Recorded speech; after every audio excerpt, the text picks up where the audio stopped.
आदाब, मैं हूं आपके साथ आमना फारूक और आप देख रहे हैं वास्ती वॉइस। पहलगाम हमला एक दिल दहला देने वाला वाकया था जिसने वादी कश्मीर की पुरअमन फिजा को झंझोड़ कर रख दिया। दहशतगर्दी के इस अफसोसनाक वाकये में बेगुनाह सयाहों को निशाना बनाया गया, जिसके नतीजे में कई कीमती जानें ज़ाया हुईं। ताहम इस हमले के दौरान मकामी लोगों ने इंसानियत और हमदर्दी की आला मिसाल कायम की। मकामी लोगों ने सयाहों को तहफ़्फ़ुज़ फराहम करते हुए ये साबित किया कि कश्मीर सिर्फ खूबसूरती ही नहीं बल्कि इंसानियत का भी चेहरा है।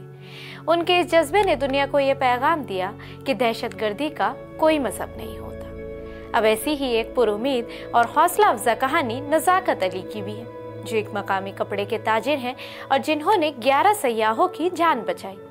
जी हाँ, छत्तीसगढ़ के शहर चिरमिरी से ताल्लुक़ रखने वाले 4 दोस्त कुलदीप, शिव अंश जैन, हैप्पी बदवान और अरविंद अग्रवाल अपने अहल खाना के साथ इस दूर दराज वादी की ठंडी हवाओं और खूबसूरती का लुत्फ उठा रहे थे कि अचानक दहशतगर्दों की गोलियों की गूंज सुनाई दी।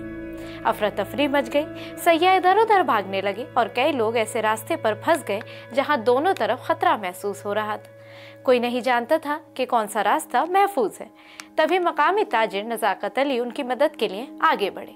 नज़ाकत ने हालात की संगीनी को भांपते हुए फौरी तौर पर क़यादत संभाली और सयाहों को एक महफूज मकाम की तरफ ले गए।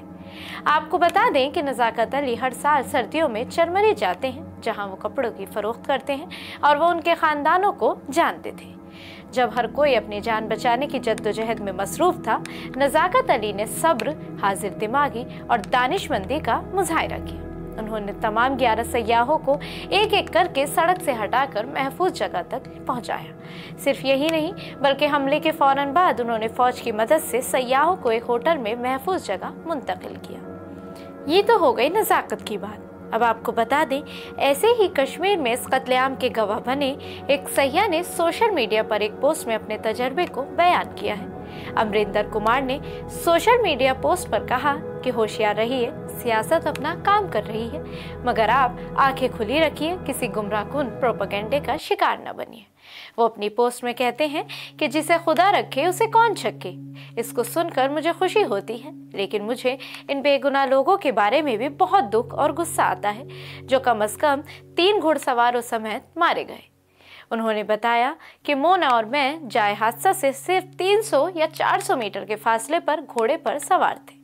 अचानक गोलियों की आवाज़ और लोगों को भागते हुए देखकर हम फौरन समझ गए और हमारा घुड़सवार भी अपनी जान खतरे में डालकर हमारे साथ भागा। अब इसी में एक नाम सबकी ज़बान पर है, वो है पहलगाम के मकामी कैब ड्राइवर आदिल का। ये वही आदिल हैं जिन्होंने हमले के दौरान अपनी जान की परवाह किए बगैर महाराष्ट्र के शहर पुणे से ताल्लुक़ रखने वाले खानदान को गोलियों की बौछार से बचाया और उन्हें अपने घर ले जाकर पनाह दी। सोशल मीडिया पर वायरल एक वीडियो में वो खानदान आदिल की बहादुरी और इंसानियत की तारीफ करते नहीं थक रहा है। पहलगाम हमला के बाद कश्मीरी अवाम ने जिस तरह अपनी यकजहती और इंसानी अक़दार का मुजाहिरा किया, वो न सिर्फ एक अहम पैगाम है बल्कि हमें ये सिखाता है कि हर सूरत हाल में इंसानियत और मोहब्बत की ताकत सबसे बड़ी होती है।